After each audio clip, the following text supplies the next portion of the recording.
Breaking news ಬರ್ತಾ ಇದೆ.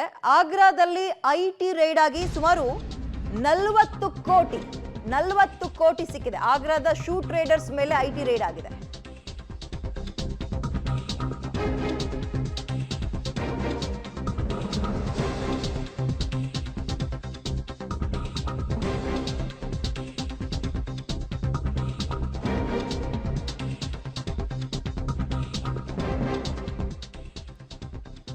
ಆಗ್ರಾದ shoe traders ಮೇಲೆ ಈಗ ರೈಡ್ ಆದಂತಹ ಸಂದರ್ಭದಲ್ಲಿ ಬರೋಬ್ಬರಿ ದಾಖಲೆ ಇಲ್ಲದ 40 ಕೋಟಿ ರೂಪಾಯಿ ಹಣ ಬಂಡಲ್ ಯಾವುದೇ ಅಂದ್ರೆ ಅಕೌಂಟ್ ಅಲ್ಲಿ ಇದ್ದಿದ್ದಲ್ಲ, ಸಂಪೂರ್ಣವಾಗಿ ಕ್ಯಾಶ್ ಗಮನಿಸ್ತಾ ಇದ್ರಿ. ಕಂತೆ ಹಣ ಸಿಕ್ಕಿದೆ.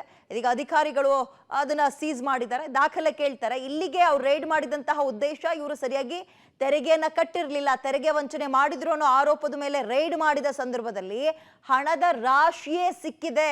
40 ಲಕ್ಷ ಅಲ್ಲ, 40 ಕೋಟಿ ರೂಪಾಯಿ ನಗದನ್ನ ಇದೀಗ ಅಧಿಕಾರಿಗಳು ಸೀಸ್ ಮಾಡಿದ್ದಾರೆ. ಗಮನಿಸ್ತಾ ಇದ್ದೀರಿ, ಸಾಲಾಗಿ ಜೋಡಿಸಿಟ್ಟಿರುವಂಥದ್ದು.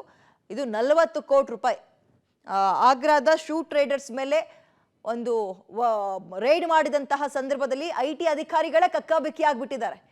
ರಾತ್ರಿಯಿಂದಲೂ ಕೂಡ ಹಣ ಎಣಿಕೆ ಮಾಡ್ತಾ ಇದ್ರಂತ ಅಧಿಕಾರಿಗಳು. ಅಂದ್ರೆ ಇವ್ರೇನ್ ಕೈಯಲ್ಲಿ ಎಣಿಕೆ ಮಾಡಿರಲ್ಲ, ಮಷೀನಿಗೆ ಹಾಕಿರ್ತಾರೆ. ಬಟ್ ಸ್ಟಿಲ್ 40 ಕೋಟಿ ಎಣಿಸೋದು ಅಂದ್ರೆ ಏನು ಹುಡುಗಾಟನ? ಆಮೇಲೆ ಈಗ 40 ಕೋಟಿ ಮಾತ್ರ ಸೀಮಿತ ಆಗ್ತಾ ಇಲ್ಲ, ಇದು ಇನ್ನೂ ಕೂಡ ಹೆಚ್ಚಾಗಬಹುದು. ಇನ್ನೂ ಕೂಡ ಎಣಿಕೆ ಕಾರ್ಯ ನಡೀತಾ ಇದೆಯಂತೆ. ಅಧಿಕಾರಿಗಳೇ ದಂಗಾಗಿ ಹೋಗ್ಬಿಟ್ಟಿದ್ದಾರೆ. ಆಗ್ರಾದಲ್ಲಿ ನಡೆದಂತಹ ಐಟಿ ರೇಡ್ ಸಂದರ್ಭದಲ್ಲಿ ಒಂದಲ್ಲ ಎರಡಲ್ಲ ಸುಮಾರು 40 ಕೋಟಿ ರೂಪಾಯಿ ಸೀಸ್ ಮಾಡಿದ್ದಾರೆ. ಅಕ್ರಮ ಆಸ್ತಿ ಮತ್ತು ತೆರಿಗೆ ವಂಚನೆ ಆರೋಪದ ಹಿನ್ನೆಲೆಯಲ್ಲಿ ರೈಡ್ ಮಾಡಿದ ಸಂದರ್ಭದಲ್ಲಿ ಅಧಿಕಾರಿಗಳಿಗೆ ಹಣದ ಹೊಳೆಯೇ ಸಿಕ್ಕಿದೆ.